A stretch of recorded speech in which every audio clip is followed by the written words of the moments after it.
번갈아가면서 읽겠습니다. 하나님, 나를 지켜주십시오. 내가 주님께로 피합니다. 나더러 주님에 대해 말하라 하면 하나님은 나의 주님, 주님을 떠나서는 내게 행복이 없다 하겠습니다. 땅에 사는 성도들에 관해 말하라면 성도들은 존귀한 사람들이요 나의 기쁨이다 하겠습니다. 다른 신들을 섬기는 자들은 더욱더 고통을 당할 것이다. 나는 그들처럼 피로 빚은 제사수를 그 신들에게 바치지 않겠으며 나의 입에 그 신들의 이름도 올리지 않겠다. 아, 주님, 주님이야말로 내가 받을 유산의 몫입니다. 주님께서는 나에게 필요한 모든 복을 내려주십니다. 나의 미래는 주님이 책임지십니다. 줄로 재어서 나에게 주신 그 땅은 기름진 곳입니다. 참으로 나는 빛나는 유산을 물려받았습니다. 주님께서 날마다 좋은 생각을 주시며 밤마다 나의 마음에 교훈을 주시니 내가 주님을 찬양합니다. 주님은 언제나 나와 함께 계시는 분, 그가 나의 오른쪽에 계시니 나는 흔들리지 않는다. 주님 참 감사합니다. 이 마음은 기쁨으로 가득 차고 이 몸도 아무 해를 두려워하지 않는 까닭은 주님께서 나를 보호하셔서 죽음의 세력이 나의 생명을 삼키지 못하게 하실 것이며 주님의 거룩한 자를 죽음의 세계에 버리지 않으실 것이기 때문입니다. 같이 읽겠습니다. 주님께서 몸소 생명의 길을 나에게 보여주시니 주님께서 내 오른쪽에 계시니 그 큰 즐거움이 영원토록 이어질 것입니다. 아멘.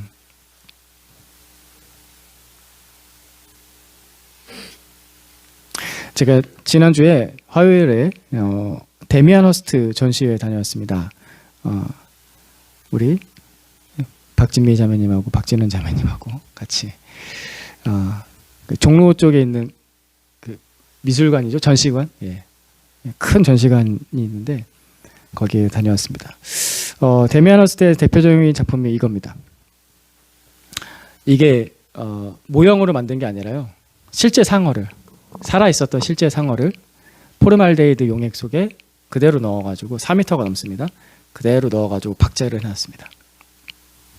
제목이 이겁니다. 살아있는 자의 마음속, 죽음의 물리적 불가능성.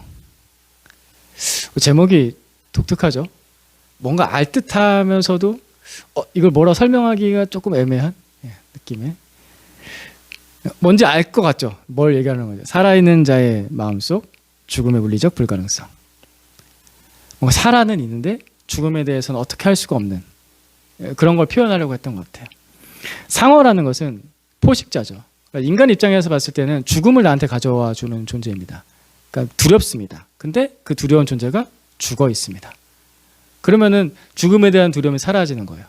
근데 그 죽은 존재를 인간이 인간의 능력으로, 기술로 영원히 이렇게 존재할 수 있게 박제를 시켜놨습니다. 생명과 죽음에 대해서 이 작가가 여러 가지로 고민하면서 그 둘 사이에 있는 관계, 그리고 그 이상한 딜레마 같은 것들을 이렇게 표현하려고 하지 않았을까라는 생각이 듭니다. 이거 외에도 이 데미안 허스트의 작품들은 대부분 다 삶과 죽음에 대해서 이야기합니다. 그래서 해골 전시가 굉장히 많고요. 그리고 사람이 살 수 있는 약, 알약에 대한 전시가 많고요. 그리고 막 이렇게 칼 같은 게 막 세워져 있고 아슬아슬하게 막 풍선이 그 위에 떠 있는 그런 작품들 있습니다. 제가 이 데미안 허스트에 대해서 잘 알지 못해요. 이날 처음 가서 봤거든요. 이 사람 이름도 그날 처음 들었고 작품도 처음 봤지만 작품을 쭉 보면서, 그러니까 누구나 다 그렇게 느꼈을 것 같은데, 이 분이, 이 데미안 허스트라는 분이 삶과 죽음에 대해서 굉장히 많이 고민을 했었구나, 고민을 굉장히 많이 하고 그것들을 작품으로 표현하려고 했었구나 라는 것을 충분히 느낄 수 있었습니다. 그냥 보기만 해도. 그래서 어떤 작품은 좀 끔찍해요. 그게 다 실제를 갖다가 놨거든요. 동물들도 다 실제, 죽었던 것도 다 실제, 살아있는 것도 다 실제를 갖다 놔요. 그러니까 좀 동물보호협회 같은 데서도 이제 좀 시위도 하죠. 이렇게 그러면 안 된다라고 하는데, 또 논란이 있는 작품인데, 어쨌든 이분은 진짜 생명과 죽음에 대해서 굉장히 많이 고민을 했구나 라는 걸 느낄 수 있었어요. 여러분은 최근에 삶과 죽음에 대해서 생각해 본 적이 언제세요?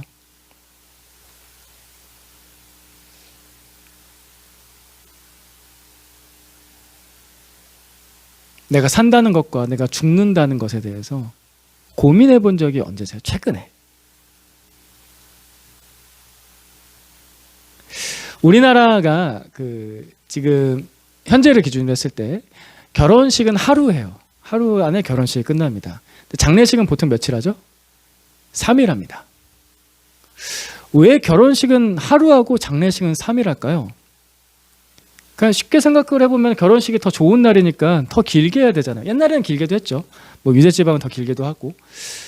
근데 지금 현재는 결혼식 하루만 해요. 하루만 하고 장례식은 슬픈 거잖아요. 그럼 좀 짧게 해야 될 것 같은데 길게 해요. 오히려 3일을 합니다. 왜 그럴까요? 이런 것들도 우리가 고민해 볼 수 있고 같이 삶과 죽음에 대해서 생각을 해볼 수가 있죠. 장례식을 왜 3일 할까? 뭐 종교적인 이유도 있을 거고요. 전통적인 이유도 있을 겁니다. 뭐 3일이라는 의미가 있으니까요. 여러 가지 이유가 있을 텐데 그냥 제가 오늘 2026년 오늘을 사는 현재를 사는 그냥 현대인의 생각에서 아주 단순하게 그냥 생각을 해봤어요. 왜 3일일까? 장례식은 왜 3일일까? 장례식은 가기가 힘들어요. 그래서 3일인 것 같아요. 어느 사람이 죽었어요. 소식을 전해왔어요. 오늘 하루만 장례식 합니다. 라고 한다면은 급한 마음도 생기지만 막상 가려고 하면요 부담스러워요. 가족의 죽음이라는 최악의 슬픔을 당한 사람을 만나러 가요. 그 사람에게 무슨 말로 위로를 해야 될지, 만나서 얼굴을 어떤 표정을 지어야 될지, 어떻게 그 사람의 손을 붙잡아 줄 수는 있을지 고민이 많아요. 하루 안에 그것을 고민을 끝내고 가는 거가 어떤 사람에게는 힘들 것 같아요. 그래서 단 하루 장례식 합니다 그러면은 고민하다가 못 가는 사람들이 많지 않을까, 그런 생각이 들더라고요. 특별히 요즘 같은 현대인들 막 고민하다가 어떻게 하다가 이런 거 왜 나한테 또 연락했지 막 그러다가 부조금이나 보내고 말지 하고 지나가는 경우들이 하루만 하면 진짜 많아지지 않을까. 근데 3일을 하게 되면요 고민하다가 다음날 아침에 또 됐어. 근데 또 생각나거든. 누구랑 연락해서라도 같이 가야겠다. 이 슬픔의 분위기에 적응할 수 있는 뭔가 완충제 역할을 할 수 있는 사람들하고 연락을 해서 같이 간다. 그렇게라도 가거든요. 그러면은 그죠? 예. 또 어려워요. 장례식은 어려워요. 저도 목사로 사역을 하면서 장례식장을 여러 차례 가봤지만 늘 어려워요. 저한테도. 그래서 이 장례식이 어려운 만큼 배우는 게 있습니다. 막 이렇게 갈등하다가 장례식 가면요, 가면은 느껴지는 게 있어요.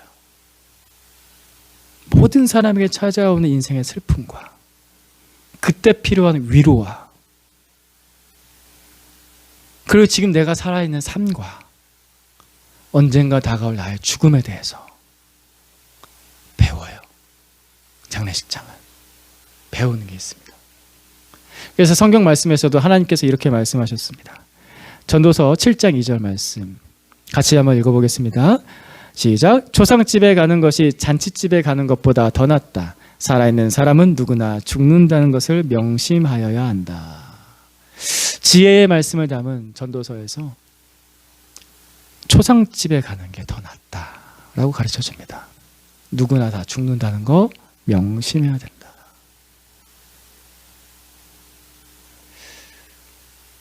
여러분은 삶과 죽음에 대해서 언제 고민해 보셨습니까? 때때로 찾아오는 우리 주변 사람들의 슬픈 소식이, 장례식에 대한 소식은 힘들지만 우리의 바쁜 일상을 잠깐 멈추게 하고 언젠가 나한테 찾아올 죽음에 대해서 생각하고 고민하고 배우게 합니다. 그래서 의미가 있죠. 그런데 죽음을 그렇게 많이 고민한다고 해서 크게 달라지는 게 있을까요?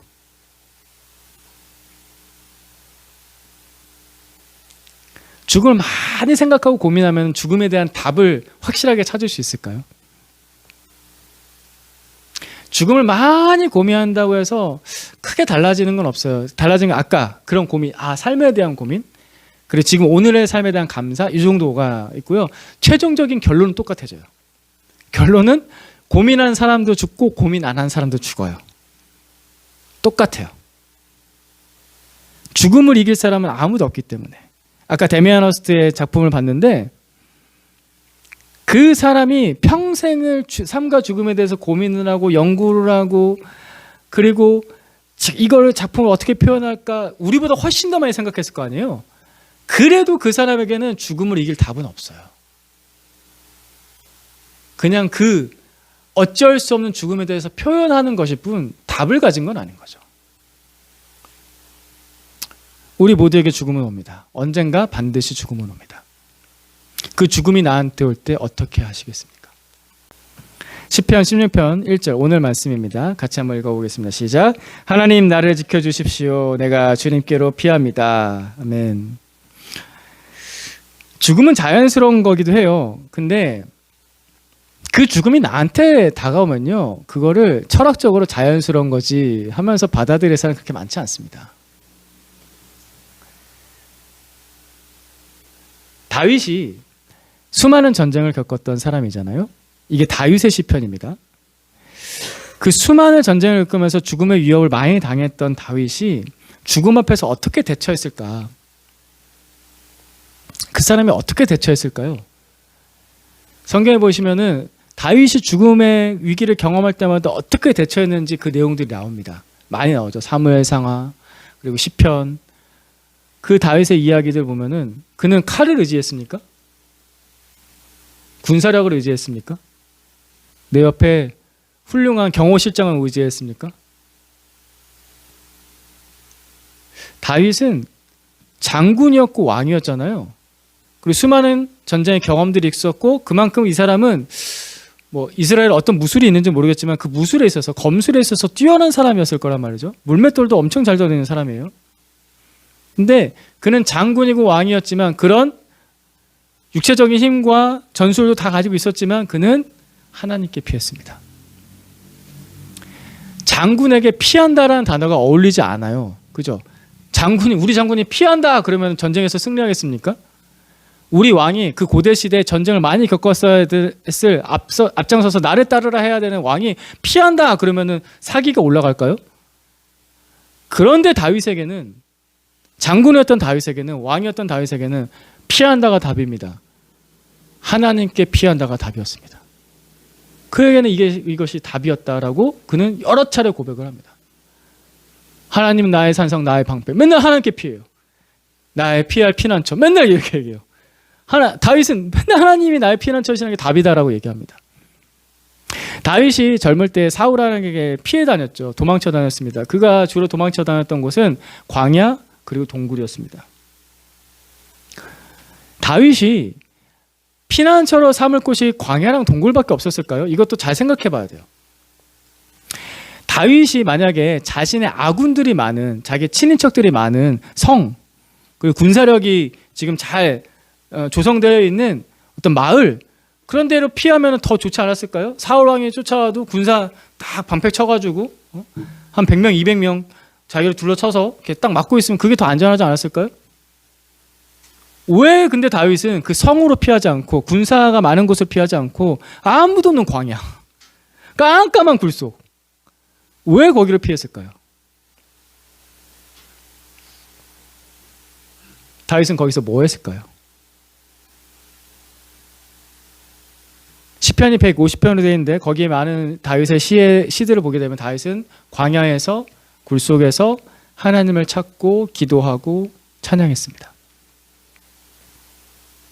다윗은 그의 인생 중에서 그 광야에서 동굴에서 하나님께 찬양하며 기도하면서 하나님께 피하는 게 답이구나 라고 삶으로 경험했습니다. 그게 정답이구나. 이래야 사는구나.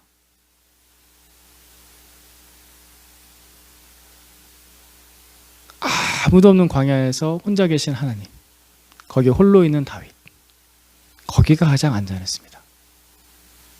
100명의 200명의 군사력보다 10,000명의 군사력보다 하나님 한 분 계시는 게 내가 안전하구나. 사람의 계산에는 1000명의 군대가 더 안전할 것 같은데 다윗의 경험에서는 그리고 그 영적인 삶에서는 하나님 한 분 계신 곳이 제일 안전하다. 하나님 내가 주님께로 피합니다. 1절 말씀 다시 한번 더 읽어봅시다. 시작. 하나님 나를 지켜주십시오. 내가 주님께로 피합니다. 아멘. 내가 죽음을 이길 수 없으니까 죽음을 이길 수 있는 분에게 피하는 거죠. 많은 사람이 있어도 그 사람들이 죽음을 이기지 못하거든요. 근데 하나님은 죽음을 이기십니다. 그래서 주님께 피하는 것이, 죽음을 이기시는 주님께 피하는 것이 정답이고 사는 길입니다. 죽음까지도 이기는 피난처, 하나님밖에 없으니까. 하나님께서 죽음까지도 이기시는데 뭔들 못 이기겠습니까? 여러분의 고난, 어려움, 질병 다 하나님이 이기실 수 있습니다. 그래서 우리가 주님께로 피하는 겁니다. 예수 믿는 사람들이 입버릇처럼 하는 말이 있어요. 아유 주여, 아유 주여, 아버지. 이게 어려도 하더라고요. 그러니까 기독교 배경이 있는 가정에서 자란 아이들은요, 엄마 아빠가 하도 주여 아버지 하니까 어릴 때부터 뭐 놀랄 아이고 주여 이렇게 따라해요. 네, 저는 그럴 때마다 재밌더라고요. 우리 아이들도 아이고 주여 그럴 때마다 입버릇처럼 따라해요. 네, 따라하죠. 근데 만약에 이게, 저는 그런 생각이 들었어요. 이게 입버릇이 아니라 진심이라면 정말 훌륭한 믿음이다 라는 생각이 들더라고요. 순간순간마다 뭐 깜짝 놀라기만 해도 하나님 찾는 아버지, 아이고 아버지, 아이고 주여 하면서 주님을 찾는 게, 이게 그냥 말만 그런 것이 아니라 내 마음이, 내 삶이 정말 하나님이, 내가 깜짝 놀라는 아주 작은 일이라도 하나님만 나의 피난처십니다라는 그런 마음으로, 그런 삶의 배경으로 하나님을 찾는다면 너무 좋은 믿음인 것 같아요. 실제적인 믿음이지 않을까. 그죠? 왜냐면 우리는 매 순간마다 하나님이 필요하거든요. 진짜 힘들 때만 하나님이 필요한 것이 아니라 그냥 일상 속에서 하나님이 필요해요. 이 말이 연약해 보이고 저 사람 참 무능해 보인다 라고 할지라도 이게 사실이에요. 그냥 우리는 하나님이 필요해요. 저는 운전대를 잡을 때마다 매번 기도를 하거든요. 여러분도 그러시죠? 저는 저를 못 믿겠어요. 내비게이션을 못 믿겠고 저의 귀를 못 믿겠어요. 내비게이션이 오른쪽으로 가라고 했는데 나는 오른쪽으로 갔는데 거기가 아니래요. 못 믿겠어요. 저를 못 믿겠고 내비게이션을 못 믿겠어요. 그래서 하나님께 늘 기도를 해요. 하나님, 제가 제발 잘 도착할 수 있게 도와주시고 사고 나지 않게 도와주시고 안전할 수 있게 도와주십시오. 운전대를 내가 잡긴 했지만 저를 못 믿겠는 거예요. 하나님밖에 믿을 분이 안 계세요. 그러면서 제가 요즘에 운전 실력이 조금 더 괜찮아진다라는 느낌이 좀 들어요. 계속 기도하면서 그렇게 계속 하다 보니까 이렇게 하나님 나를 인도해 주시는구나. 도착할 때쯤 되면 주차장을 마련해 주십시오. 그렇게 기도하죠. 주차가 너무 어려워서.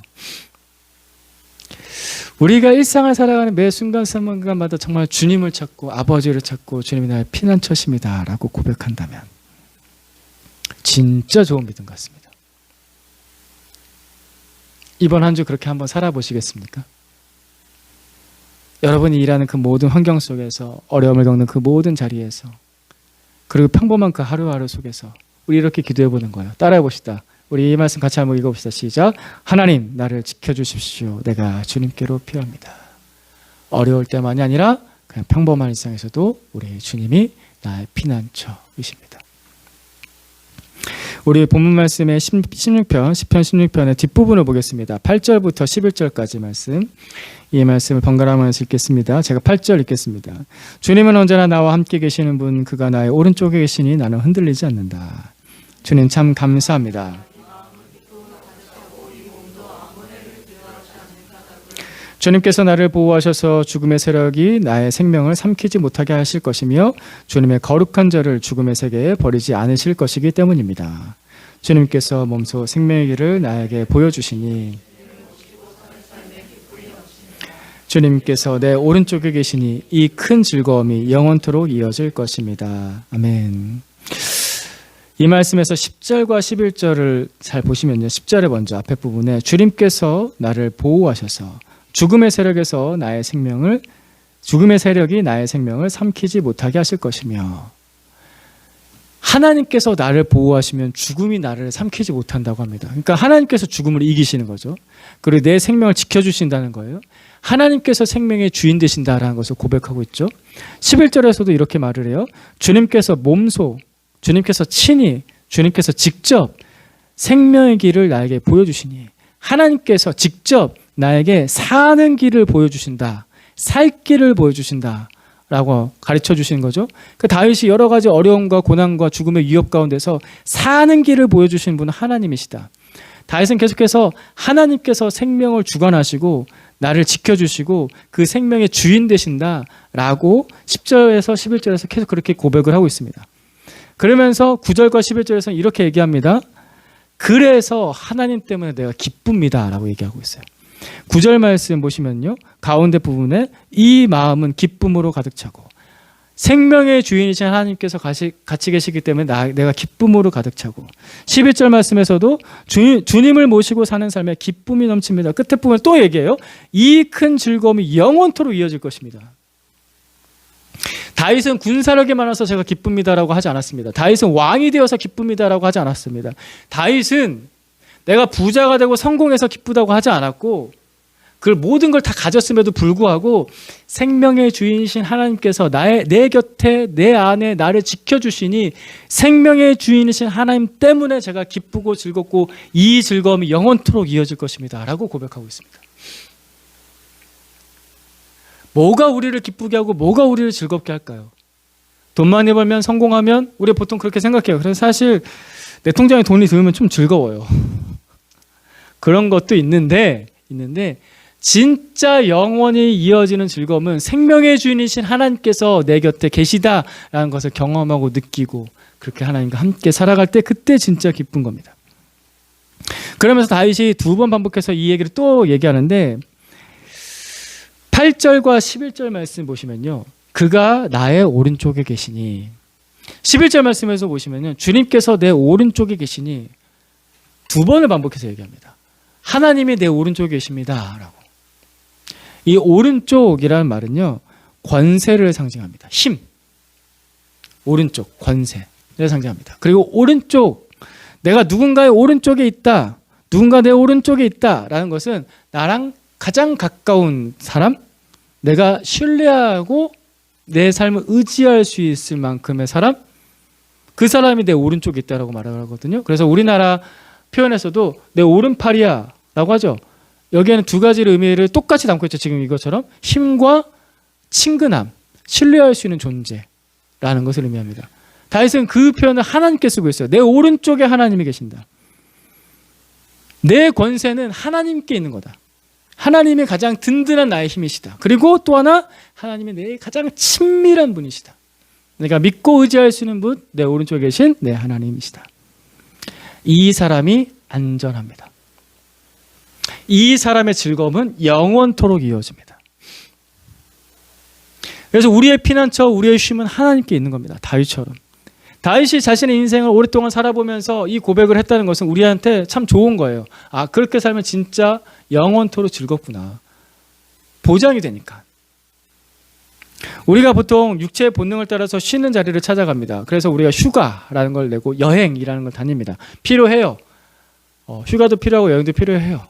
저도 가끔 이제 그 핸드폰에 제가 전에 여행 갔었던 사진들이 이렇게 뜨거든요. 구글 포토에서 이렇게 예쁘게 배경음악까지 깔아가지고 이렇게 보여줘요. 여러분도 그러시나요? 저는 그 기능이 자동으로 뜨더라고요. 그래서 막 이렇게 애니메이션처럼 막 이렇게 지나가요. 그래서 옛날에 제주도 갔을 때, 옛날에 우리 봄 수련회, 가을 수련회 갔을 때 막 이런 장면들이 떠올라요. 그러면 참 그때 갔을 때 참 좋았는데, 좋아요. 그래서 또 놀러 가고 싶다, 휴가 가고 싶다라는 생각이 들어요. 그게 필요하죠. 근데 그 휴가가, 그 여행이 영원토록 이어지나요? 그랬으면 좋겠죠. 근데 그럴 만한 돈이 우리한테 없어요. 그래서 뭐 길면, 진짜 길면 한 열흘, 보름, 뭐 정말 맘 잡고 진짜 큰 돈 쓰면 한 달도 갔다 올 수 있는데, 어쨌든 그거 끝나면 돌아와야 돼요. 돌아올 때 어때요? 여행 끝나고 돌아오는 마음 어떠셨어요? 기쁘고 즐거우셨어요? 헛헛하고 허전하고 일상으로 돌아올 때 짜증나고 그러죠? 그래서 우리가 우리 몸의 필요를 따라서 그 쉬는 자리, 피난처를 찾는 거 필요하기도 한데 잠깐이에요. 그 쉼은 잠깐이에요. 영원할 수 없어요. 안개처럼 사라집니다. 하지만 하나님께서는 내 오른편에 계십니다. 그분의 권세, 그분의 힘, 나와 친밀하게 함께 해주심은 영원합니다. 다윗은 그것이 가장 즐겁다고 얘기했습니다. 갈릴리 호수에서 배 타면서 노는 게 즐겁다고 하지 않았고, 두로와 시돈, 제가 지금 말한 건 다 휴양지예요. 지금도 이스라엘 땅에서 갈릴리 호수도 지금 휴양지고 두로 시돈도 휴양지거든요. 두로 시돈 가서 넓은 바다 보면서 지중해를 바라보면서 쉬는 것이 나의 즐거움이다 하고 하지 않았고, 생명의 주인이신 하나님께서 내 곁에 계신 것이 나의 큰 즐거움입니다. 이 하나님의 생명, 하나님의 권세는 일요일, 주일에만 우리 곁에 있는 게 아닙니다. 교회 다니면서 제일 좀 아쉬운 게 이거예요. 주일에 오면 쉼을 얻겠지, 예배 드리면서 내 마음이 쉼을 얻겠지. 맞아요. 틀린 말은 아닌데 그것만이라고 한다면 아쉬운 거예요. 하나님의 권세, 하나님의 생명이 정말 필요한 순간 바로 내일 아침입니다. 아멘. 월요일 아침에 눈을 뜰 때 주님께서 내 오른쪽에 계시니 라고 하면서 눈을 뜨기를 축복합니다. 내일 아침에 그 힘든 몸을 일으킬 때 하나님 나를 지켜주십시오, 내가 주님께로 피합니다 하면서 기도하면서 일어설 수 있기를 축복합니다. 학교 가기 싫을 때, 일터에 가기 싫을 때, 산더미같이 쌓인 집안 살림들을 볼 때 하나님 내가 주님께로 피합니다, 나를 지켜주십시오. 그때 주님이 필요한 거죠. 평안할 때, 좋을 때, 사실 그때는 그냥 좋은 거죠. 힘들 때, 어려울 때, 더 자고 싶을 때. 사실 오늘 아침도 그랬을 거예요. 주일 아침 더 자고 싶은 날, 그날이죠. 주일 아침 더 자고 싶은데 예수 믿는 사람들 꼭 아침에 일어나서 왜 주일 예배는 11시일까요? 11시가 그렇게 빠른 시간도 아닌데 굳이 그 시간에 일어나서 여기까지 와야 될 때, 또 가야 돼. 네, 힘들 때 그 마음도 우리 육체의 본능 따라서 있긴 하지만 우리의 영혼의 본능을 일깨워서 하나님 나를 지켜주십시오, 내가 주님께로 피합니다 하면서 올 수 있다면 얼마나 좋을까요? 그렇게 올 수 있기를 축복합니다. 그렇게 주님께 피하기를 축복합니다. 우리는 보통 육체의 본능을 따라 잠깐 쉬는 안개 같은 쉼을 쫓아갑니다. 그 피난처, 그 쉼, 휴가, 여행, 잠깐이에요. 근데 그것도 필요하긴 하지만, 그 잠깐도 필요하긴 하지만 그 잠깐으로 우리는 만족할 수는 없습니다. 영원한 쉼이 있습니다. 영원한 피난처, 영혼의 본능을 끼워서 우리 이렇게 기도합시다. 오늘 1절 말씀이 그 내 영적인 본능을 잘 깨워주는 말씀이에요. 우리 육체의 본능은 굳이 안 깨워도 돼요. 그냥 잘 깨어 있으니까. 근데 영혼의 본능을 깨우는데 필요한 기도입니다. 이 말씀 다시 한번 읽어봅시다. 시작. 하나님 나를 지켜주십시오, 내가 주님께로 피합니다. 내 영혼을 깨워야 돼요. 그래서 진짜 필요한 쉼, 그 영원한 쉼, 내 오른편에 계신 하나님, 그 안에서 기쁨을 누려야죠. 이 즐거움은 영원할 것입니다. 그렇게 살기로 축복합니다. 아까 읽었던 10절과 11절 말씀 다시 한번 더 읽어볼까요? 10절 11절 시작. 주님께서 나를 보호하셔서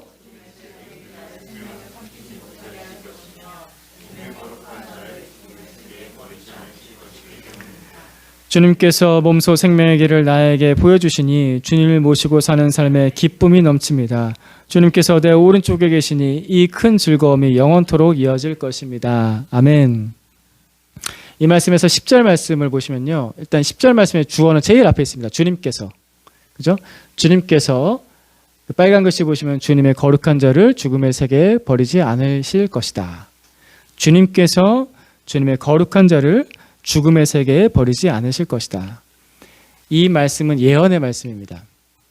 누구에 대한 예언일까요?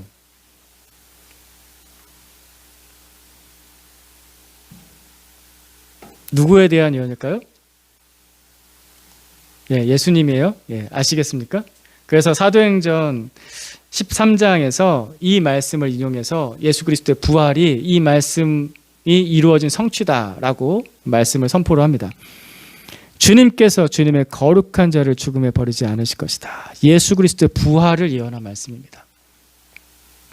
예수님께서 십자가에서 죽으시고 부활하신 이 사실은 나의 일상과 긴밀하게 관련되어 있습니다. 제가 앞에서부터 월요일 아침 막 힘든 순간 얘기했잖아요.